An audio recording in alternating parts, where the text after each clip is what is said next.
This is CAF TV. Welcome, everyone. I'm Alex Bastiavansky, bringing you all the action from the Canadian Academy of Football. On the agenda today, tons of highlights from both the Supergroup and other age groups. It was a beautiful weekend for soccer. Wait till you see some of the goals that were scored. Also, I'll have a feature story on first place Epic FC, who this coming weekend are trying to advance to the Ontario Cup Championship. That's coming up later, but first, let's check out the Sport Check game highlights. And Epic, yep, as I just mentioned, they sit first in the CAF Supergroup.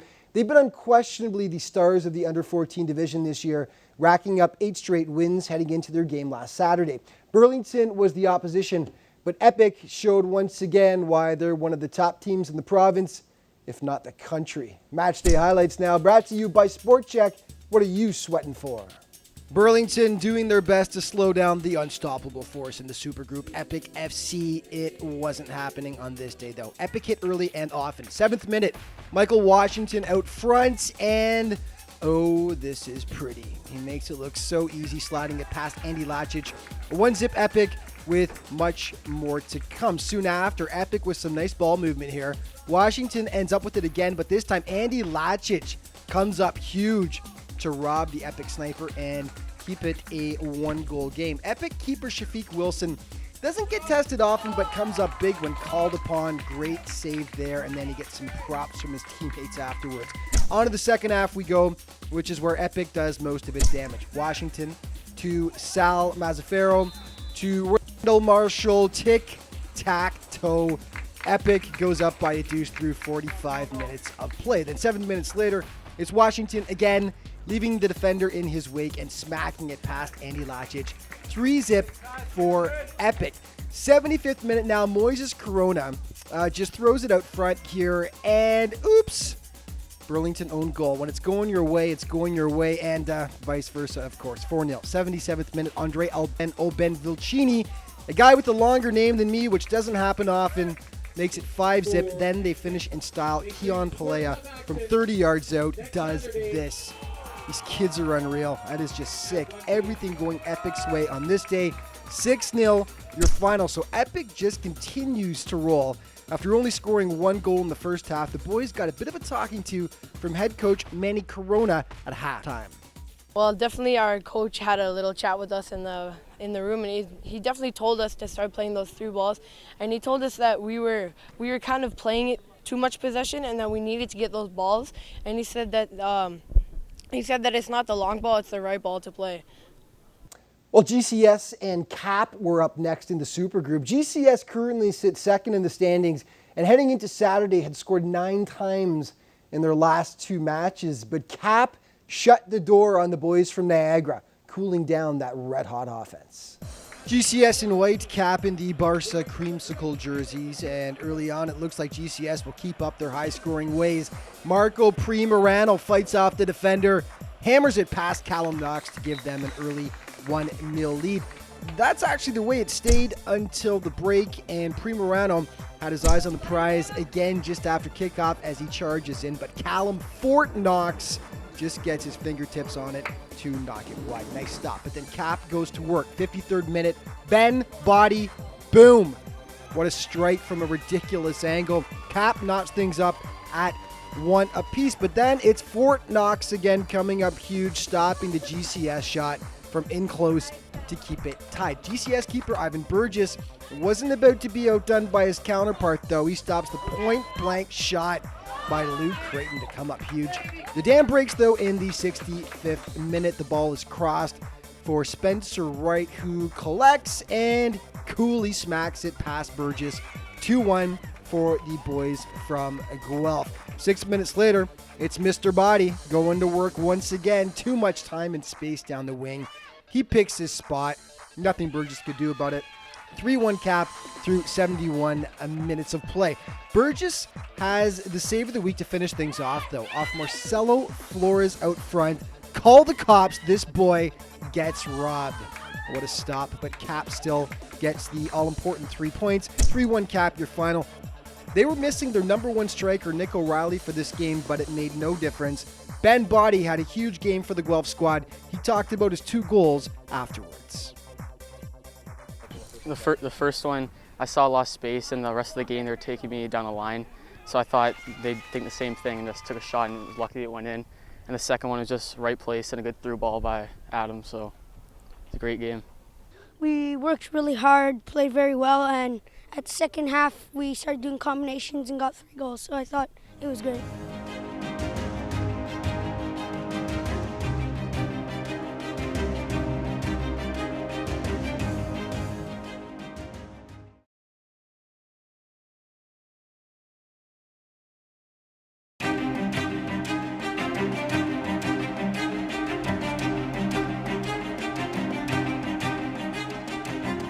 Welcome back to CAF TV. The boys who've experienced the hardest luck so far this season in the CAF Super Group have undoubtedly been Jinga. They've come close in so many games this year, but heading into last weekend had only one win to show for their efforts. Their luck had to change at some point, and against Dragon Force on Saturday, the Jinga boys finally broke through. Jinga in black, DFC in white. Early on, it was all Dragons. 5th minute, Kai Vicari feeds Alex DiPiero, but the Jinga keeper comes up with a nice stop to keep it scoreless. 4 minutes later, though, Daniel Youssef with the seeing eye pass for Victor Alves, who slots it home. Gorgeous feed by Youssef. 1-0 Dragon Force through. 10 minutes. Not even 60 seconds later, though, Alex Amaral gets chopped down just inside the box, and the call is made. Penalty kick. Fernando Estrada taking, and he hasn't missed a single one of these this year, and he's not about to start now. Jenga knots it up 1-1 through 12 minutes. Just a minute later, Logan Reich does this. And we're not even shocked when he makes these plays anymore. He does it so often. Sublime goal. One of the best of the year. 2-1 Jenga. Moments later, it's Logan feeding Harrison Budak, but Alessandro Procaccini comes off his line to make the big stop. So it's 2-1 Jenga at the break, and this was a physical encounter. Thomas Perry with his best Dion Phaneuf impression, lowering the boom on Yo-Yo Sakakura. And then moments later, Amaral is sent in on the partial break. Procaccini takes him down. That could have been a red, but the keeper gets away with a yellow this time. Jenga gets its revenge on the score sheet. Fernando Estrada feeds Logan Reich, and this kid just doesn't miss. Cool as a cucumber.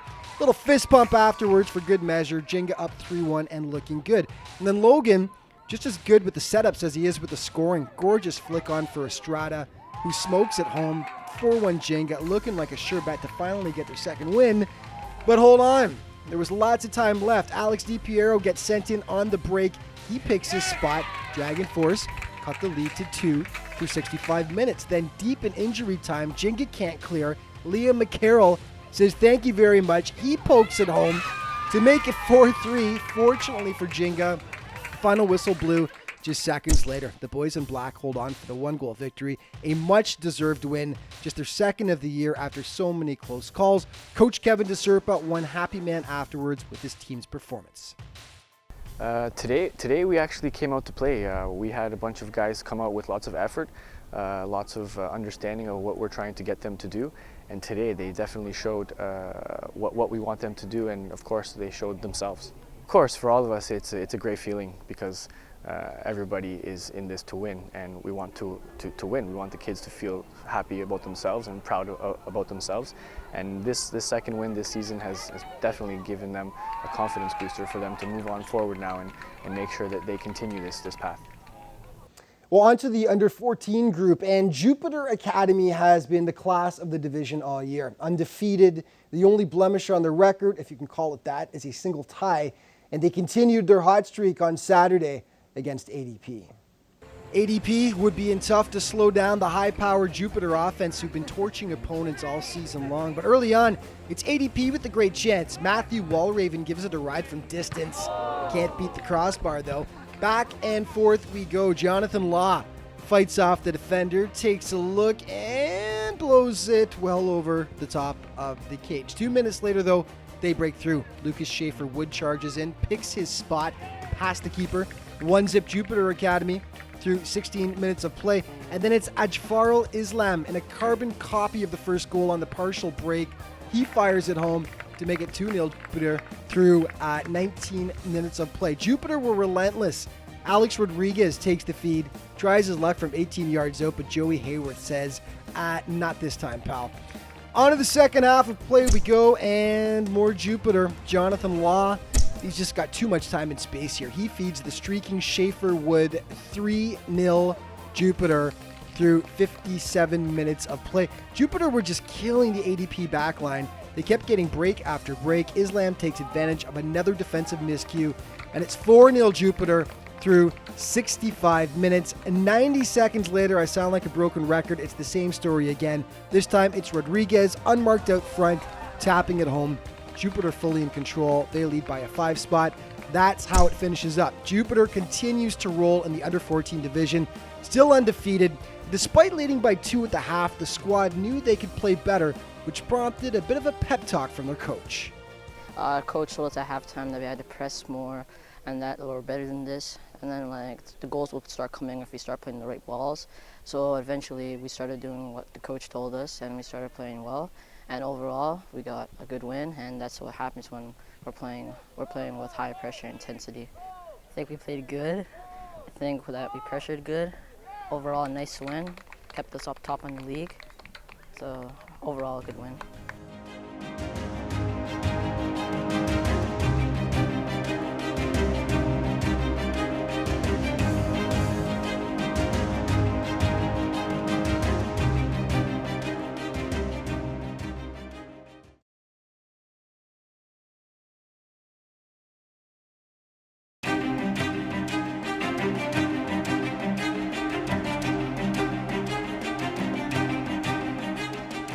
Welcome back to CAF TV. On to the under 16 division we go now. Boca Juniors taking on ADP. Just a nice matchup on a beautiful Sunday afternoon between two solid teams. With one little wrinkle. Where the heck were the Boca players? 7 players. That was it at game time for Boca, who due to some late arrivals were shorthanded in a big way at kickoff. ADP was licking its chops at the thought of feasting on the Boca 7, and early on that's exactly what they did. 3rd minute, Diego Conda gets chopped down in the box. Penalty kick, Conda goes to the spot, and he coolly smacks it past the Boca keeper 1-0. But what's this? Boca reinforcements. The late arrivals, thankfully they only missed by about 5 minutes of game time, but you know they were running laps later. A good chance for Boca then. Michael Markach makes the nice save. For a while, it looked like the reinforcements wouldn't make a difference. 24th minute, Josh Manair has the easy tap-in to make it 2-zip ADP. And then 2 minutes after that, Manair works his way through the Boca D and hammers it home once again for his second of the contest. 3-zip ADP after 26 minutes. But then Boca starts to get it together. Scramble in the box here. Joshua Whittle manages to squeeze it past Markach to cut the lead to 3-1 ADP. And then Whittle gets harassed in the box by Andres Castenda. Flag goes up, and he goes to the spot. And then, boom, just like that, the Boca boys are within 1. It's 3-2 through 35. ADP takes some of the wind out of their sails before the half, though. Manair, just a beast in this game. 39th minute, fights off all kinds of abuse, slots it home. ADP doubles its lead, and it's 4-2. On to the second half we go, and it was pretty much all Boca. They come oh so close on the free kick here. Header slides just wide of the post.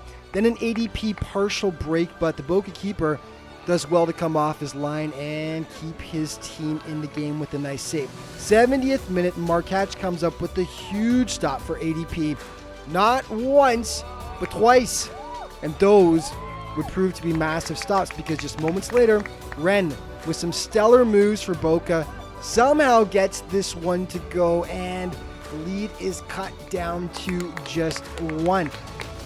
Dying seconds, Boca pressed, but Markach once again comes up big for his squad, denying Eric Messias. So it finishes up 4-3 ADP, a hugely entertaining game that had a bit of everything. Boca had a full squad to start the game. It may have been a different story. Regardless, ADP gets the 3 points.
right, time to take a look now at the Yogurtys Super Group standings. And, well, as mentioned, Epic, of course, on top with a perfect 9-0 record. GCS in second with 18 points. And then a two-way tie for third. Burlington and Dragon Force, both with 15 points. CAP sits in fifth. And Jenga, of course, looking to move on up. They picked up their second win of the season so far. They sit in sixth place with 6 points. Upcoming games, well, this coming weekend, only one. A bunch of teams are playing in tournaments. And, of course, Epic, as we mentioned, playing in the Ontario Cup in Sudbury. Good luck to them. So it's Jenga GCS, 1 p.m. Note the location. Game taking place at Centennial Stadium. And remember, for all the up-to-date news, stats, and standings, head to cafsoccer.com.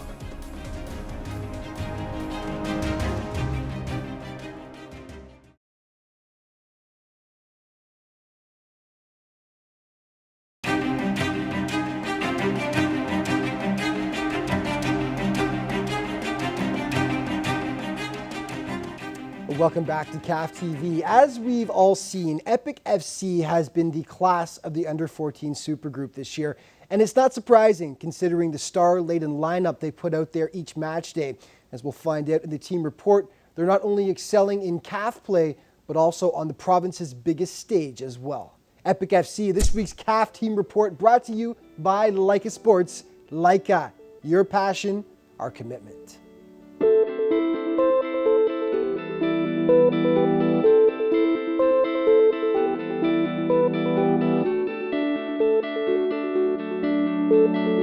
Coming into the inaugural season of the CAF Under-14 Super Group, Epic FC was seen as the likely first-place finisher, and the team hasn't disappointed. So far, 9 games played, 9 wins, 48 goals scored with just 8 allowed. It's been a great first season in CAF, and we can definitely see the level of competition improving in terms of game by game. Maybe our record is not indicative of exactly what we face, because regardless of scoreline or result, like there has been some good play and some tough moments for these guys to consolidate and get to the point where we've been at in terms of being on the same page on the field, right? I think we've been playing at a top level. Like, we're one of the best teams around in Ontario, maybe even Canada. We have a couple top players, like for national team level. Obviously, Epic is stacked. The offense is top-notch. The defense is lights out. Strong play is coming from all the expected contributors: Ronaldo Marshall, Sal Mazzaferro, leading scorer Michael Washington, Carson Larrabee, and head coach Manny Corona enjoys pointing out a couple of players who may have flown under the radar but are having huge seasons. One is first-year Epic player Tristan Quattropani. He's been able to chisel every single step out of the way into some big games for us, and is now really has turned himself into an impact player in a very organic fashion, and it serves us very well. Another player excelling is defender Kyler Smalling, who Coach Manny affectionately refers to as the spiritual leader of the team. We're known for having a very strong defense, and a huge part of that is kudos to him and what he does back there. He's completely positive all the time, a calming presence back there, and he's accounted very well for himself this season. Epic has excelled in the Ontario Cup this year, taking on the province's best teams and advancing through the competition. This coming weekend, they travel to Sudbury to play in the semifinals. It's exciting for the young squad, who this year could possibly end up as both Ontario champions and Canadian titleists as well. I think, we're taking game by game, trying to perform at a high level so we can try to make it to the finals and win the finals to make it to nationals. I think it'd just be amazing to win nationals, be best team in Canada. Hopefully we make it to nationals and win it. All right, now time for the CAF Countdown, the top 5 plays of the week, brought to you by Focus Integrative Therapy. Focus, dedicated to your ongoing health and wellness. Number 5, Logan Reich had a fantastic game for Jenga. Here he delivers the sweet little flick on for Fernando Estrada, who hammers it home. Number 4, Ben Body of Cap from a ridiculous angle. Smokes it top corner past Ivan Burgess, 1 of 2 on the day for Mr. Body. Number 3, Burgess, with one of the stops of the year so far, robs Marcelo Flores from point-blank range. Beautiful save by the young GCS keeper. Number 2, Logan Reich. This is getting to be old hat for him. He makes a mockery of the DFC defense. What a touch this kid has. 1 of 2 on the day for Logan. Number 1, Keon Palaya from 30 yards out. This baby had highs. Absolutely insane strike over the outstretched hands of Andy Lacic. Definitely worthy of our focus play of the week. And our Supergroup Super Player of the Week brought to you by Phillips Moving and Storage. Phillips will get you there. And this week, it's Spencer Wright of CAF Academy. He hit the score sheet once. It was just an absolute force on the day. Strong on and off the ball, imposing his will on GCS players. He was just fantastic on Saturday. Spencer Wright, our Phillips Moving and Storage Player of the Week. And that's all the time we've got for this week. Just before we go, though, a quick update on a guest we had on the show a few weeks ago. Janko Delasimunovic and Josh Bill of ADP Academy joined us here in the studio. Now, Janko was about to head over to England on a trial with some top clubs there, and he's done phenomenal. He recently got called up to play for Stoke City's under-18s against West Brom. He played 45 minutes. The coaches were loving what they saw from him. So way to go, Janko. Keep it up. We're going to continue to follow your progress here on CAF TV. Okay, we're all done for today. Just remember, though, there's lots of different ways you can keep up to date with all the age groups of the Canadian Academy of Football. Check out the league website at cafsoccer.com or on Twitter at CAF_football. And you can follow our Facebook page as well. Thanks so much for tuning in, folks. I'll see you next week for more CAF TV.